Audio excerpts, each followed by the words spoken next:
Hello student, good morning to everyone and once again welcome to class 11th accountancy. But our chapter is going on depreciation, and in this chapter already we have completed meaning of depreciation and some numerical question based on straight line method. ठीक तो बेटा थोड़ा बहुत आपको straight line method समझ में आया होगा. आज हम डिस्कस करते हैं स्ट्रेट लाइन मेथड और रिटन डाउन वैल्यू मेथड के बीच में क्या डिफरेंस होगा and then we will solve one numerical questions. Difference between straight line method and written down value method. आपको बताया था आपकी बुक में जो है आपके सिलेबस का जो पार्ट है वो दो पार्ट है. एक है आपका स्ट्रेट लाइन मेथड, मैंने आपको रीज़न फर्स्ट लेक्चर्स में समझाया था क्या होता है, एंड दूसरा है written down value method. Suppose इसमें क्या होगा, अगर आपकी मशीन की वैल्यू 1 लाख रुपीज़ है एंड डेप्रिशिएशन आपका 10% है, then first year depreciation will be 10,000. Second year the value of machine will be 90. Again you will charge depreciation 10,000. That's mean rate of depreciation will be equal each and every year. So this known as the fixed installment method or straight line method. And in case of written down value method, what happened? Suppose the value of machinery 1 lakh, first year depreciation 10% 10,000. The value of machinery will be 90,000. Next year we will charge depreciation on balance and the balance will be 9,000. So the value of the machine will be next year 81,000, and again depreciation will be we will charge on balancing method and amount will be 8,100. तो बेटा इस वजह से क्या होता है, हर साल आप देखिए डेप्रिशिएशन 10,000, 9,000 एंड 8,100 हर साल रिड्यूस हो रहा है. Because of that this is known as the written down value method, balancing method इसको बोलते हैं, ये डिमनाइजिंग बैलेंस मेथड. और स्ट्रेट लाइन मेथड में हर साल डेप्रिशिएशन इक्वल है, इस वजह से इसको हम लोग बोलते हैं इक्वल इंस्टॉलमेंट मेथड. तो बेसिकली ये डिफरेंस है. अब हम इसको थ्योरेटिकल पॉइंट ऑफ व्यू में पढ़ लेते हैं वन बाय वन.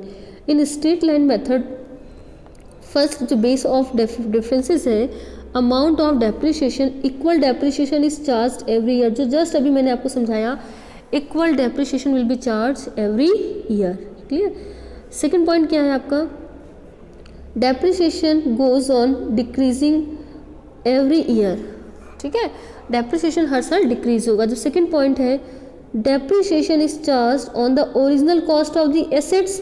पहले वाले में क्या था कि डेप्रिशिएशन जो हर साल होगा वह इक्वल होगा, और दूसरी कंडीशंस में क्या है कि हम जो डेप्रिशिएशन चार्ज करते हैं वो ओरिजिनल कॉस्ट पर चार्ज करते हैं.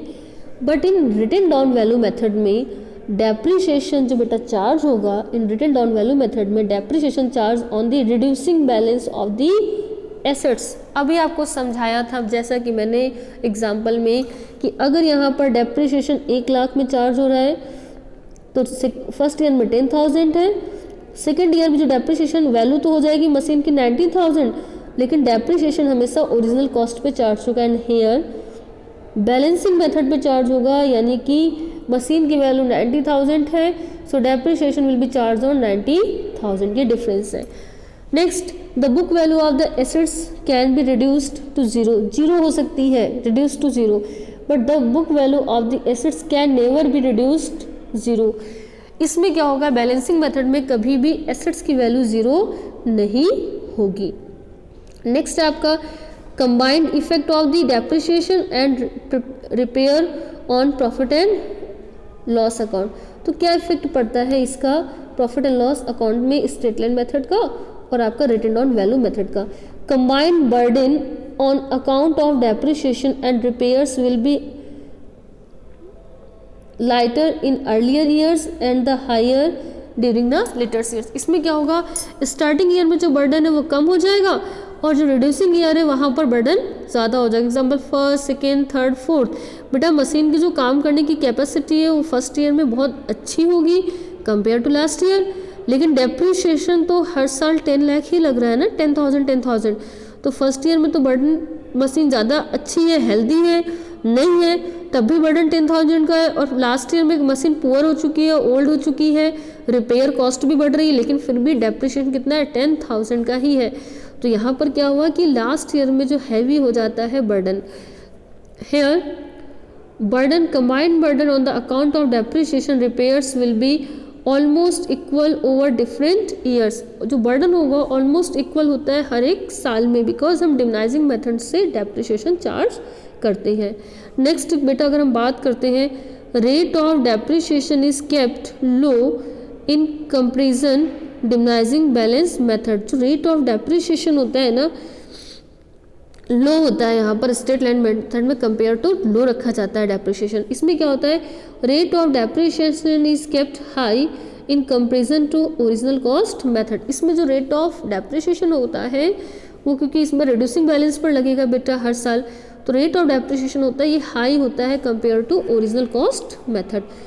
नेक्स्ट इनकम टैक्स पे क्या इफेक्ट होता है, so straight line method, this method is not approved by income tax authorities. Income tax authorities इसको अप्रूव नहीं करती है। इजी है कैलकुलेशन में, जब आप पढ़ोगे तो आपको स्ट्रेट लाइन मेथड ज़्यादा आसान लगेगा compare to written down value method, लेकिन जो हमारी अथॉरिटीज़ है वो इसको अलाउड नहीं करती है। And this method is approved by income tax authorities. Income tax authorities rate of depreciation जो है वो डिमनाइजिंग मेथड से अप्रूव करती है।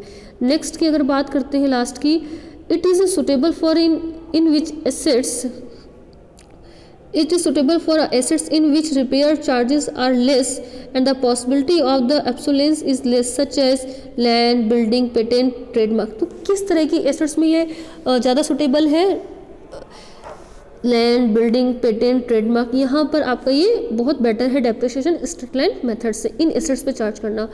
और जो आपका डिमनाइजिंग बैलेंस मेथड है या फिर रिटन डाउन वैल्यू मेथड है, वो आपका जो बेटर होगा बेटा वो किस पर होगा, वो आपका जो बेटर होगा वो होगा बेटा, जो बेटर कंडीशंस होगी वो किन एसेट्स पर होगी, तो बेटा वो आपकी एसेट्स हैं suitable for assets which requires more repair expenses, passes of time, where possibility of the obsolescence is more due to the technological changes। मतलब उनके बेकार होने की चांसेस ज़्यादा होते हैं ड्यू टू टेक्नोलॉजिकल चेंजेस, तो वहाँ पर डिमनाइजिंग बैलेंस मेथड लगाना ज़्यादा अप्रोप्रिएट होगा। Example plant and machinery, furniture, vehicle etcetera.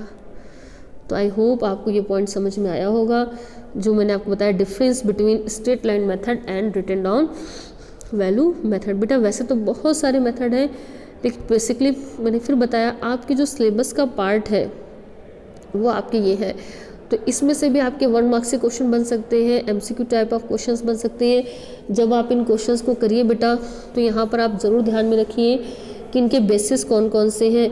पहले का जो आपका बेसिस था वो था आपका amount of depreciation, second basis है calculation of depreciation, third basis है ज़ीरो लेवल, नेक्स्ट बेसिस है combined effort of depreciation, rate last है रेट ऑफ डेप्रिसिएशन, नेक्स्ट है approved of income tax authorities, last है सुटेबिलिटी, मतलब कितना comfortable है, कितना इजीली उसको एक्सेप्ट करते हैं। तो ये पॉइंट है very important for MCQ type of question and 1 marks question. ये बहुत अच्छा क्वेश्चन है बेटा। नेक्स्ट लेक्चर्स में हम आपसे कुछ न्यूमेरिकल क्वेश्चन डिस्कस करेंगे रिटन डाउन वैल्यू मेथड के। क्लियर? आज हम एक क्वेश्चन सॉल्व करते हैं स्ट्रेट लाइन मेथड का, एंड नेक्स्ट लेक्चर्स में we will solve numerical question based on written down value method.